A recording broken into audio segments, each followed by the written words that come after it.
Some field director promotion, field trainer pay. The green section is all about the money. So here's the current year cash flow.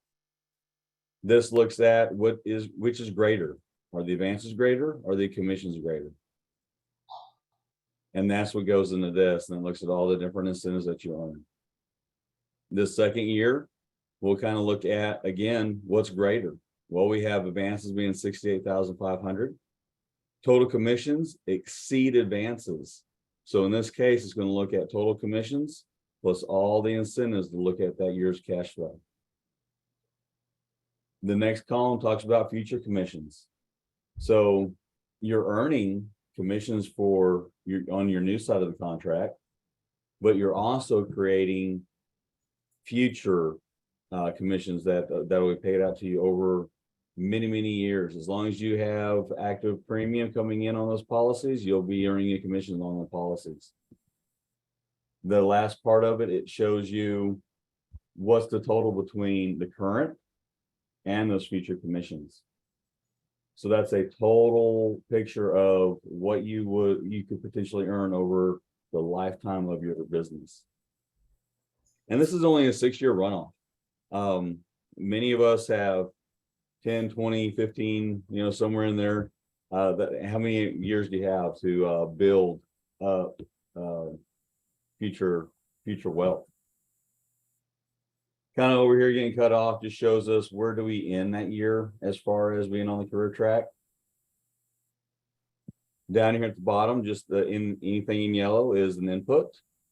You'll notice that recruits, no recruits in here because you're focusing on that sales professional side. So now let's look at the compensation of this. Right now I have an ADT of 100%. Total compensation, $920,000.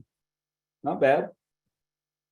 But I want to show you the impact of maintaining a good A to T. Now, A to T is a quality indicator. There's a persistency scale that is created by the actuarial department. So when we say 100% AT, that's not saying that we expect 100% of your policies to stay on the books. We realize that there's going to be policies that come on for 2, 3, 6 months and then fall off, or they might come on for 2, 3, 4 years and then fall off. So when you see that quality indicator of 100%, we are looking at, on the backside of it, what do we expect policies to fall off at? So if you're at a 90%, your policies have fallen off at a faster rate than what we expected them to. If it's at 110%, then you exceeded our expectations. So I'm going to start off with 90%. You'll see it drops down to 832, or almost 10%. So if you want to hurt your cash flow by 10%, let your A to T slide.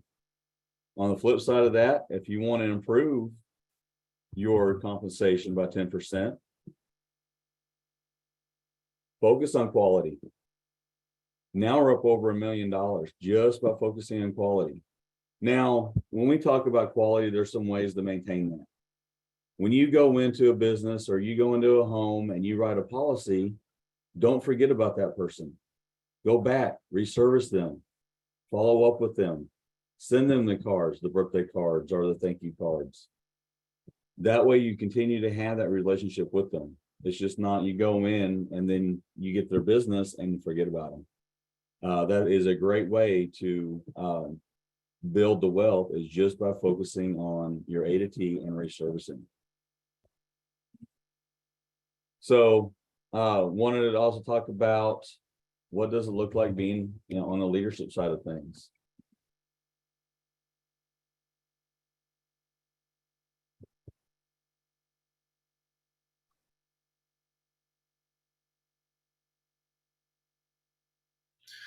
So Jason, real quick, just in reviewing that, it looks like a 10% sway one way or the other is pretty much worth about $100,000 in new and residual income in just a 6-year snapshot. Is that right?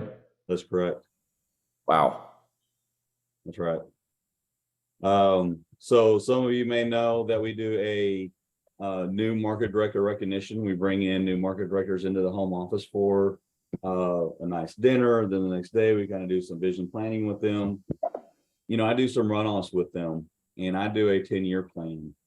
The last group that we brought in, I wanted to demonstrate just by increasing their A to T by 5%. And over a 10-year time frame, if you were at a 95 and you went to a 100% A to T, you would add on almost $250,000.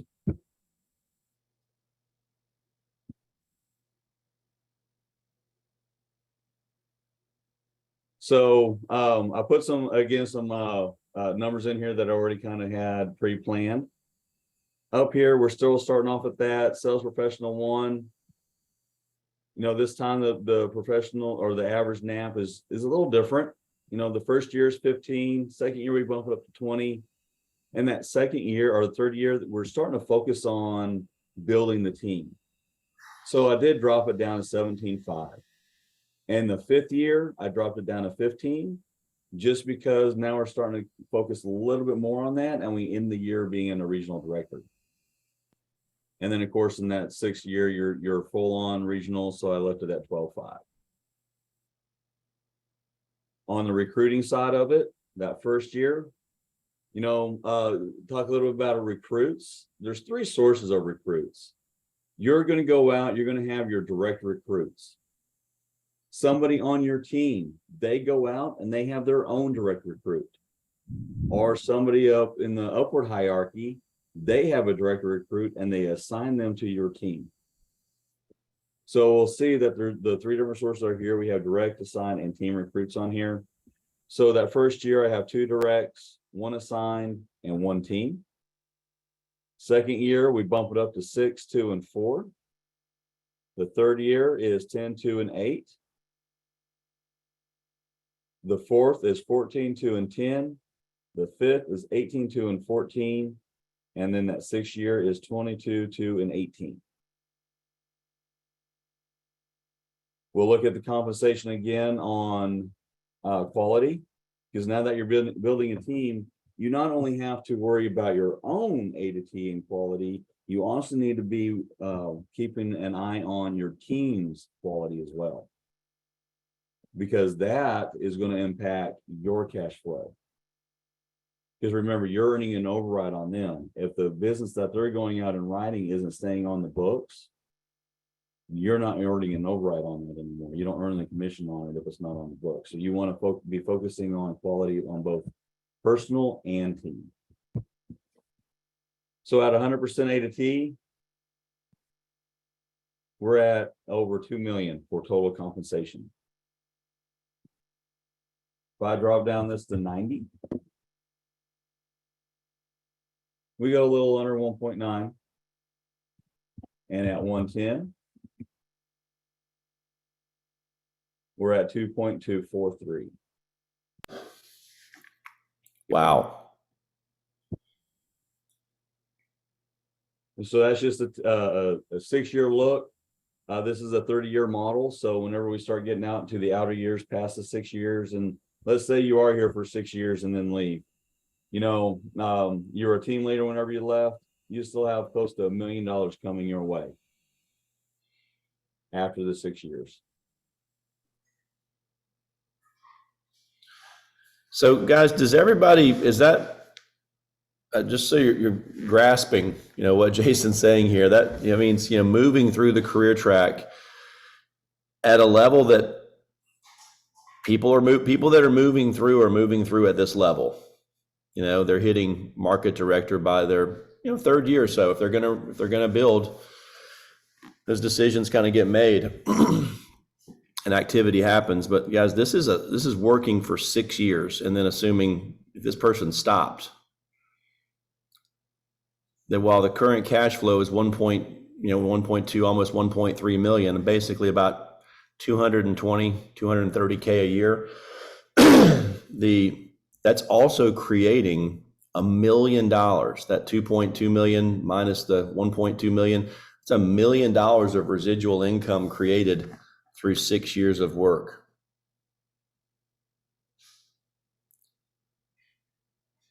I want to share some compensation with everybody. So, I have numbers up here on the screen. That's great. But what about real life? In 2022, our top 10 regional directors ranged, this is their 1099 data, ranged from 276,000 up to 891,000 with an average of 416,000. MDs, top 20, ranged from 128,000 to 286,000 with an average of 181. Top 30 field directors, 90,000 to 331,000, average 155. And you can see that what the agency billers look like and the top 100 sales professionals.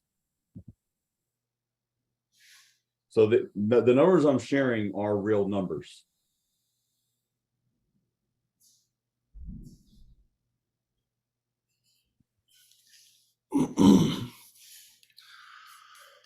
So before I move on a little bit further on about quality and A to T and 12 months and the lifetime, are there any questions regarding the Career Track Vision tool? Jason, is this tool something that everybody has access to? As long as you approve it, I can get it out to them. Yep. Okay. Another thing that I have built, and you let's say you've been here 6 months, a year, or 3 years. I can go out and pull what you've already done, drop it into this model to show you what it would look like tailored to you specifically. And then we can build off of that by putting in these different variables. So just because I right now have it starting off at a career track level 1, let's say that you're at a 5. We can say that you're at a level 5. And I can put in your current runoff. And then we can start building off of that and showing, having a conversation around where do you want to be in the next 6 years? What will it take to get there in the next 6 years? So if you tell me that you're at a 5 and you want to be at a regional director in year 3, great. Let's start looking at different numbers to get you there. And then we can look at, well, what does the compensation at that level look like? So that way you can kind of plan, how are you going to reinvest in your business?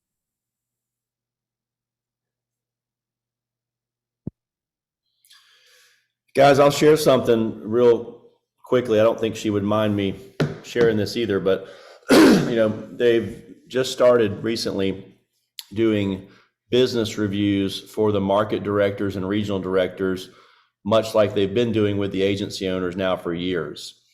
Part of that is showing, what's going well and where some growth opportunities are, a lot like us sitting down and doing a weekly business review with you. But another part of this is showing what, the building the vision, showing what you've already done, and then also what it would look like growing your business at, 10% or growing your business at 20%. And you guys, right now, more than half of the agencies are growing at 20% or higher year to date. Just to be clear, that is very, very doable and very conservative. Again, I don't think she would mind me sharing this. So if she does, then I'll hear about it later. But Casey had her market director review on, I believe it was on Tuesday of this past week. And Eric Schanenberger had that with her and sat down and just showed her that, hey, if you were to stop right now, assuming you didn't sell another stick of business and nobody on your team stole another stick of business, just what you've done since joining this business in December of 2020. So just under 2.5 years. Guys, the runoff on that over the next 30 years would pay out right at $250,000. That's assuming she were 100% vested. As that means she could stop and have this business pay her $250,000 more after just 2.5 years, which is, it's absurd when you think about it. Think about what the last profession that you did before coming here, and what would they pay you after you quit, after you left, after you moved on? For most of it, it's a really round number, right? It's a big old zero. Guys, well, what if Casey were to continue growing her business? Okay. I believe it grew somewhere around 60% last year and is already up again this year in double digits. But if it just grew 10%, that number would grow from 240,000 to at 10% growth, believe that number would grow to basically 3.2 million. That's over 10 years, right? Right, Van? I think we built those for 10. Yeah, built that in for 10 years and then stopped. Then the runoff on that would be $3.2 million. So, I mean, that's growing at a significantly slower pace than she's been growing so far. Well, what if she actually kept on growing at more of a similar pace, like closer, 20%. She's been growing more than 50, but let's just say she grew 20%. That number now jumps up and did that for 10 years, stopped. Over the next 20 years after that, would pay her over $4.8 million. Guys, that's just getting up every day, going to work, selling, recruiting, training, keeping it simple. What a beautiful business we have. Sorry to butt in, Jason. I just wanted to hear those numbers. I thought that might bring it home for some of us on here with, knowing one of our own that we're close to and keep tabs on, making it happen. No, I appreciate that. So up on the screen now, I have a cash flow report. This is a personal cash flow report. I want to kind of talk a little bit about the importance of not only the prior 12 months, that prior 12 months, we look at that whenever we're paying out the monthly cash bonuses. So it absolutely is vital to keep on top of and be monitoring that. There is a two-month lag on these. So you'll notice that on March and February, there's a blank out here.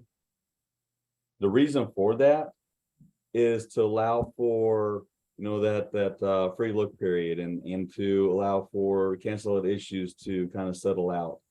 A cancel out issue does not impact your A to T.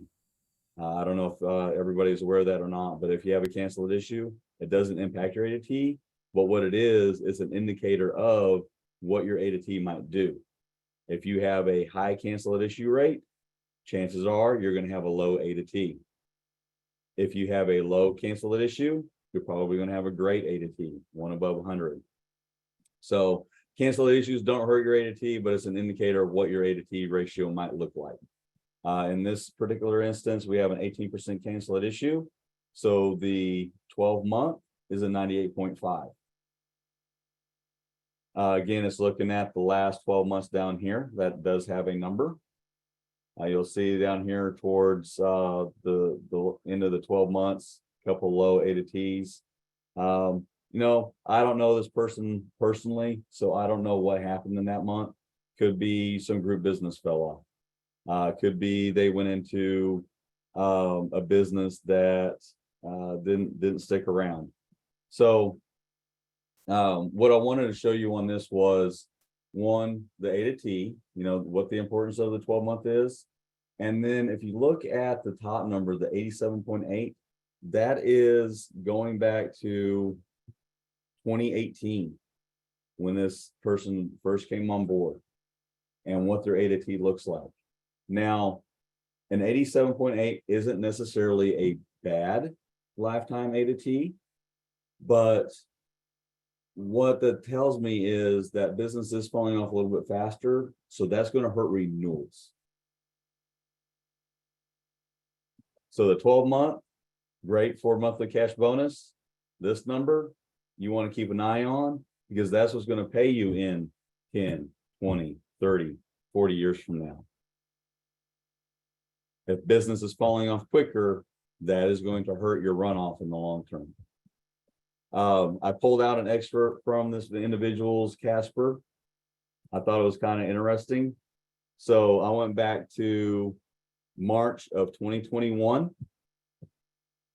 and looked at just kind of a 5-month snapshot of a particular book of business, kind of see how it behaved over the last year or two, the last 2 years. Yep.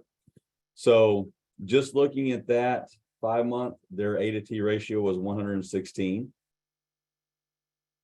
On January of 2022, it's up to 117.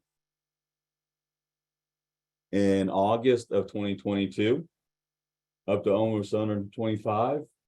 But look at what happened this month. It dropped down to 102%. And you can zero in on when that occurred. And it's these 3 months right here. So earlier, whenever I was talking about reservicing, this is why reservicing is important.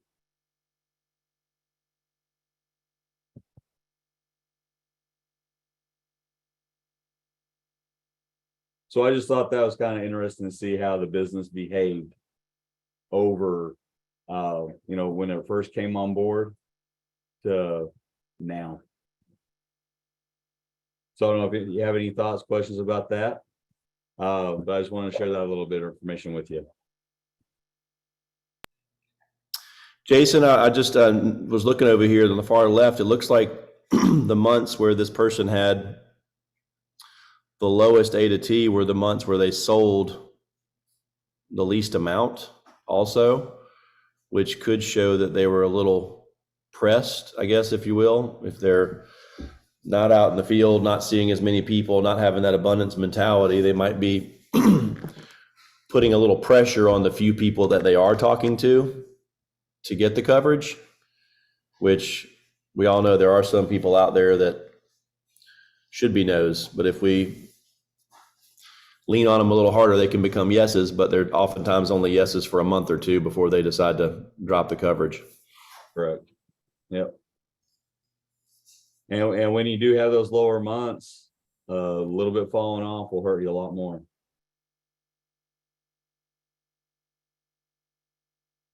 Yep. So that's all I have. Any questions? Yeah, Jason, I do have one question. I think I just got a little confused towards the end. So you're saying that cancel at issue does not hurt A to T, but it's when things fall off after 1 month. Is that what you were saying? So yeah, when you look at A to T, that is saying that we collected and kept at least 1 month's premium. So if you collect 1 month's premium and then it cancels, that will hurt your A to T. If you have a cancel at issue, that means that we did not keep any premium. Mm-hmm. Okay. Got it. All right. Thank you. Yep, you're welcome. And good to see you again, Maria.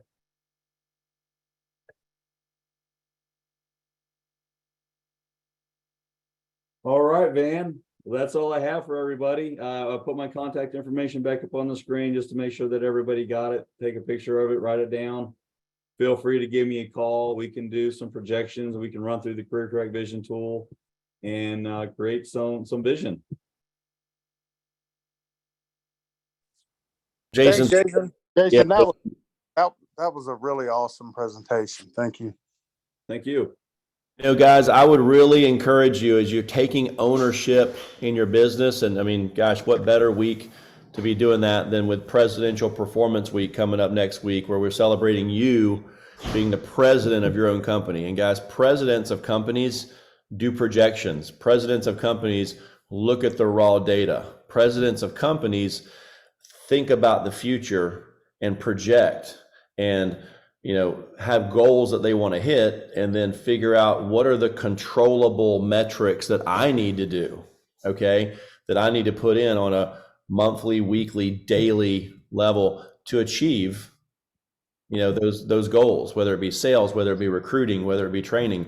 So guys, I would encourage you, take advantage. Don't say, you know what, I'll get to this next week, because next week's PPW and we're going to be busy. And the next time you think about it, it's 2 weeks from now. I mean, it's called the law of diminishing intent, guys. The longer that goes between the idea of doing something and actually following through and doing it, the smaller the percent chance that you'll actually do it. So I would encourage you right now, while you're in front of your computer or even your smartphone, send Jason a message and ask him, hey, can we set aside some time to dig in and do some projections? Because guys, when you understand the why behind the what, you understand the benefit of 30 demos this week or 6 today, man, then we figure stuff out and we get it done. So become a meaningful specific as opposed to being a wandering generality, and you'll get so much out of your day, your week, and your life. So Jason, thanks again for being on today, guys. Guys, today it's the last Friday. Next time we get together as a group, it's going to be Presidential Performance Week. I would encourage you, if you have not already, clear the decks for next week. We're getting out the door early. We're getting home late, honey.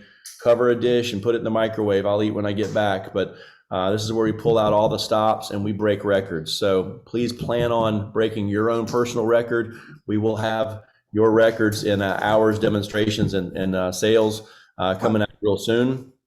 And so be on the lookout for that and plan to do your absolute best. So guys, thanks for being on. Have a great Friday. And let's finish this week strong so we can start next week strong. Thank you, everybody.